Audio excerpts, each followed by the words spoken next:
Then हम next scene में देखते हैं कि इचिनोज का दोस्त इचिनोज से पूछता है, क्या हुआ, यूत्सुआ आज स्कूल नहीं आई? देन इचिनोज कहता है, मैंने नोटिस ही नहीं किया कि यूत्सुआ आज स्कूल नहीं आई।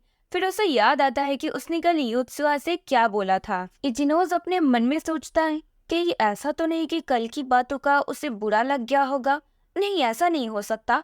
फिर तभी वहां पर उनकी टीचर आ जाता है, जिसे देखकर इचिनोज काफी ज्यादा डर जाता है और अपने टीचर से इचिनोज पूछता है, टीचर आप यहाँ पर अचानक से?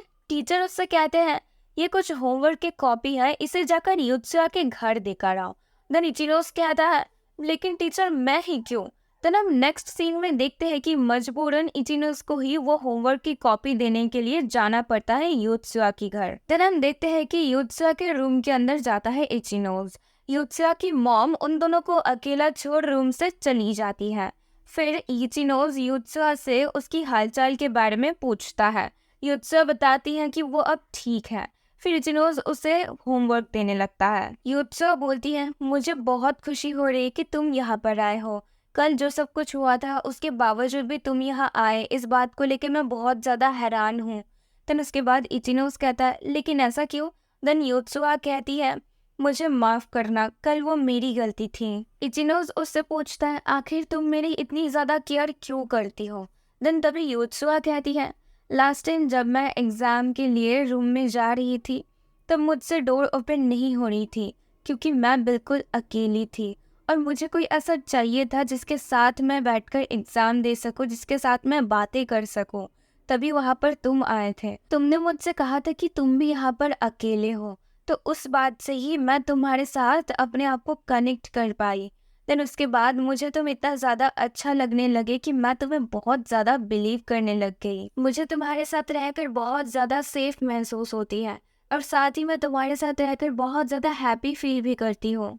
देन तभी इचिनोज कहता है, ये सच में एक बहुत बड़ी प्रॉब्लम हो गई है। तभी युत्सुआ कहती है, क्या मैं तुम्हारे लिए एक प्रॉब्लम हूँ? लेकिन मैं तो बस तुम्हारे साथ रहना चाहती थी। इचिनोज के आंखों से आंसू निकल आता है, जिसे देखकर युत्सुआ जल्दी से टिश्यू ढूंढने लग जाती है।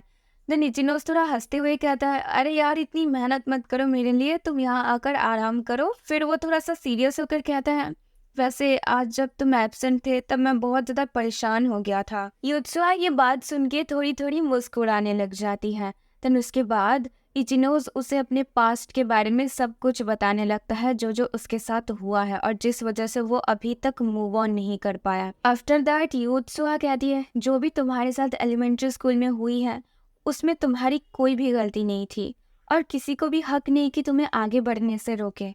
इसलिए मैं कहूंगी कि तुम ये सब चीजों के बारे में धीरे धीरे भूल जाओ। तुमने इतने समय से जो कुछ भी सहा है उन सब चीजों से मूव ऑन करने में मैं तुम्हारी पूरी पूरी मदद करूंगी, क्योंकि तुमने मुझे सिखाया है कि मैं अकेली नहीं हूँ इचिनोज। देन इचिनोज ये सारी बातें सुन के बहुत ज्यादा रोने लग जाता है। तभी युत्सुआ उसे कंसोल करने के लिए उसके पास जाती है। देन तभी उसकी मॉम वहां पर आ जाती है। फिर हमें कुछ दिन बाद का सीन दिखाया जाता है। स्कूल में अब से इचिनोज और युत्सुआ दोनों बहुत ज्यादा ही टाइम स्पेंड करने लग जाते हैं एक दूसरे के साथ। इन दोनों को इतना साथ देखकर इचिनोज का दोस्त कहने लग जाता है, कहीं तुम दोनों डेट तो नहीं कर रहे हो? दोनों साथ में रिएक्शन देने लग जाते हैं। देन तभी उसके दोस्त उन दोनों को चिढ़ा कर बोलने लगते हैं कि मुझे पक्का पता है कि तुम दोनों डेट ही कर रहे हो। ये कहते हुए वो वहां से चला जाता है। युत्सुआ कहती है कि इसका क्या मतलब है? देन तभी इचिनोज कहता है कि मुझे पता है कि इसका क्या मतलब है। फिर वो दोनों घर जाने लगते हैं।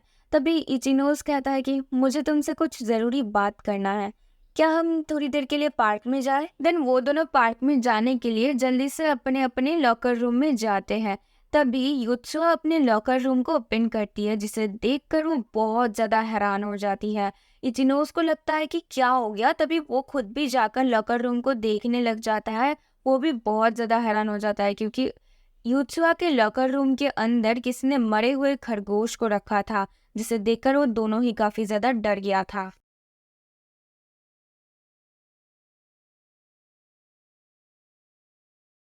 युत्सुआ अपने लॉकर में मरे हुए रैबिट को देखकर बहुत ज्यादा डर जाती है और वो वहीं पर ही बेहोश हो जाती है। फिर इचिनोज उसे डॉक्टर रूम में ले जाता है। देन डॉक्टर उससे कहती है, तुम बस सदमे में थे, इस वजह से बेहोश हो गए हो, चिंता मत करो, थोड़ी देर आराम करो, ठीक हो जाओगे।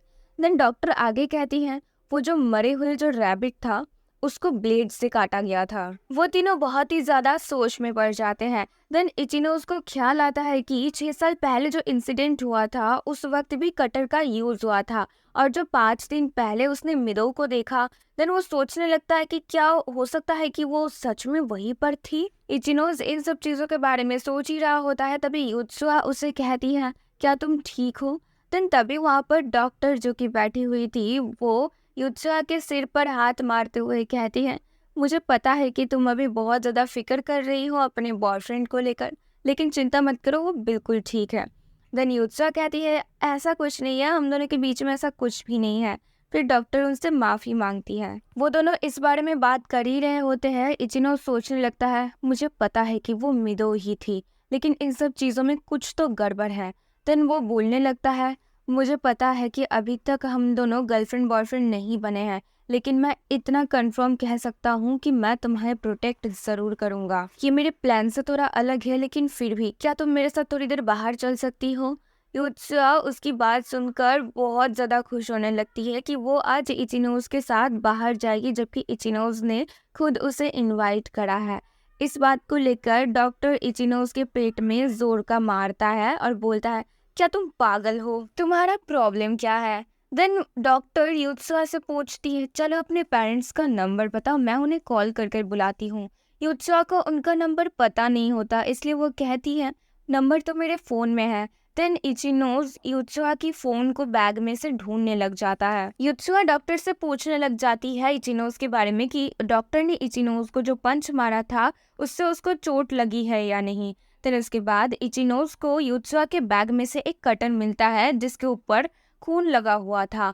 इचिनोज युत्सुआ को ये दिखाता है। युत्सुआ कहती है मुझे इसके बारे में कुछ भी नहीं पता। डॉक्टर कहती है मुझे ऐसा लगता है कि इस कटर को युत्सुआ के बैग में जानबूझ के रखा गया था ताकि रैबिट की मौत के इल्जाम युत्सुआ पर लगाया जाए। देन उसके बाद इचिनोज कहता है अब हमें इस बारे में क्या करना चाहिए। युत्सुआ कहती है मुझे ऐसा लगता है कि हमें हेडमास्टर को इस बारे में बताना चाहिए। डॉक्टर कहती है मुझे ऐसा लगता है कि ये सही समय नहीं है उन्हें इस बारे में कुछ भी बताने का, और साथ ही कोई तुमसे बहुत ज्यादा नफरत करते हैं जिस वजह से ये हरकतें कर रहे हैं। इचिनोज कहता है मतलब कोई इससे क्यों नफरत करेगा, कोई वजह तो होगी इन सब चीजों का। देन वो कहता है मैं उस पर्सन को ढूंढ कर ही रहूंगा जिसने इस रैबिट को मारा है। देन डॉक्टर मजाक में बोलती है कि मुझे ऐसा लगता है कि इचिनोज को कोई बेहद पसंद करता होगा जिस वजह से ये सब कुछ हो रहा है। अभी के लिए कटर मुझे दे दो, और हाँ इस बारे में किसी को भी कुछ मत बताना। देन वो दोनों वहां से चले जाते हैं। उन दोनों के जाने के बाद डॉक्टर उस कटर को देखने लग जाती हैं। देन अगले सीन में हम देखते हैं कि वो दोनों साथ में घर जा रहे होते हैं। इचिनोज युत्सुआ से कहता है मैं तुम्हें घर तक छोड़ देता हूँ। देन युत्सुआ कहती है लेकिन तुम्हारा घर तो काफी दूर है ना, तुम्हें जाने में काफी देर हो जाएगी। इचिनोज कहता है कोई बात नहीं। देन इचिनोज बस मिडो के बारे में ही सोच रहा होता है। थोड़ी देर आगे जाने के बाद युत्सुआ रुक जाती है, जिससे इचिनोज पूछता है क्या हुआ, तुम्हें आगे नहीं जाना है क्या। देन युत्सुआ उसके स्लेब्स पीछे से पकड़कर उसके पीछे पीछे चलने लग जाता है। देन हम देखते हैं कि वो दोनों रेलवे स्टेशन तक आ जाते हैं। फिर हम देखते हैं कि वो दोनों बीच पर बैठे होते हैं। इचिनोज युत्सुआ से पूछता है कल मुझे स्कूल नहीं जाना, क्या तुम मेरे साथ एब्सेंट हो सकती हो। अगर तुम बुरा नहीं मानो तो क्या हम दोनों कल कहीं पर जा सकते हैं। देन युत्सुआ कहती है क्या हम आर्ट म्यूजियम चले। इचिनोज इसके लिए हाँ कर देता है। फिर हम देखते हैं कि अगले दिन का सीन दिखाया जाता है। युत्सुआ बहुत ज्यादा एक्साइटेड होती है आर्ट म्यूजियम डेट पर जाने के लिए। वो अपने कपड़े सेट कर रही होती है, तभी उसकी मॉम अचानक से आकर कहती है अपनी लकी अंडरवेयर पहनना बिल्कुल मत भूलना। देन युत्सुआ चिल्लाकर कहती है क्या आप नॉक करके नहीं आ सकते मॉम, मैंने आपको कितनी बार बोला है। देन उसकी मॉम कहती है क्या तुम डेट पर नहीं जा रही, मैं उम्मीद करती हूँ कि तुम कुछ भी ना भूलो। युत्सुआ खुश होकर अपने मन में सोचने लगती है ऐसा लगता है कि कितनी अरसा बीत गई है जबकि बस एक ही दिन हुई है। दूसरी तरफ हम देखते हैं कि इचिनोज युत्सुआ के लिए वेट कर रहा होता है। वो अपने मन में सोचता है कल पूरी रात मिडो के बारे में सोच सोचकर मुझे नींद ही नहीं आई। क्या वो अकेली रही होगी। वैसे मुझे उसके बारे में ज़्यादा कुछ तो नहीं पता, वो बस मुझे 6 साल पहले मिली थी। ये सब कुछ सोचते हुए वो दोबारा अपने पास्ट के बारे में याद करने लगता है। देन वो खुद से ही कहने लग जाता है मुझे इन सब चीज़ों के बारे में बिल्कुल भी नहीं सोचना चाहिए। वैसे आज युत्सुआ कैसी ड्रेसअप करके आई होगी, मुझे सिर्फ उसके बारे में सोचना चाहिए। देन वो यूत्सुआ का वेट करने लग जाता है और कहता है वो आज भी लेट है। देन यूत्सुआ अपने घर से निकलती है, तभी उसकी मॉम उससे कहती है चिंता मत करो, अभी भी बहुत टाइम है तो आराम से जाना। यूत्सुआ कहती है आप बहुत ज़ोर से बोल रही हो मॉम।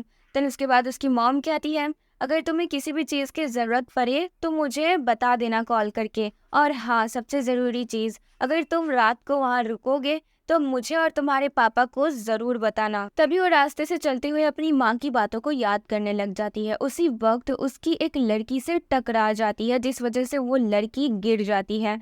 वो उस लड़की से माफ़ी मांगने लगती है। वो लड़की उठ खड़ी होती है और कहती है नहीं मेरी गलती है, मुझे माफ़ कर दो। वो लड़की बहुत ज़्यादा ही सॉरी रिएक्ट कर रही थी, जिससे यूत्सुआ कहती है कि कोई बात नहीं। देन वो वहाँ से जाने लगती है और अपने मन में सोचती है पता नहीं ये लड़की थोड़ा ज़्यादा ही ओवर रिएक्ट नहीं कर रही थी।